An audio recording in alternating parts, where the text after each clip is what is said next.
Hi there, Stephen at Double Glazing Parts and Spares. Just another little video I've been asked to do regarding installing wedge gaskets. I'm going to show you my preferred way and just a couple of other ways you might find it. Just a wee quick video. So take this as your frame, your glass, and then the little space where your gasket's meant to go. So sometimes you'll find it, or you can do this. It's just a straight cut, and just fit it straight in. Straight cut, and fit it straight in. It won't go wrong to add a little dab of glue in the corners. If the gasket is tight, a gasket roller, excellent.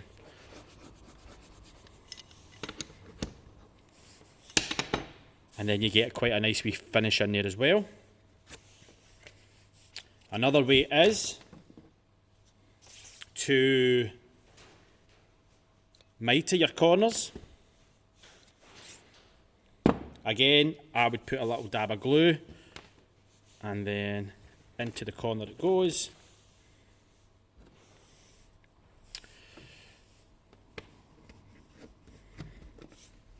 Using your roller, or even a blocker would can be used rather than a roller. I will link the products in the video. And then you get a nice little finish in there as well. My preferred way is to get the gasket on the face of the wedge gasket, just underneath. Cut everything else that you see. Do not cut the front face. This now gives you a 90°, and it's a continuous seal going round.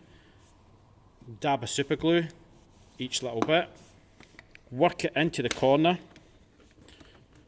Again, even a wee square piece of wood just to get it right into the corner, and then your roller or your piece of wood just to wedge it in. That way, when it does shrink and contract, it's not just going to work away and you've ended up with your seal away over here and an inch missing. It kind of pulls on each other and it tends to stay in there, and the glue will just help it. Because you'll probably find you're replacing yours because it looks like you have your gasket there and you've got this big gap in here just because the seal's pulled away each way. So my preferred method, just cut underneath the front face, a couple of dabs of glue, and then fit it in. I hope that helps. Thank you.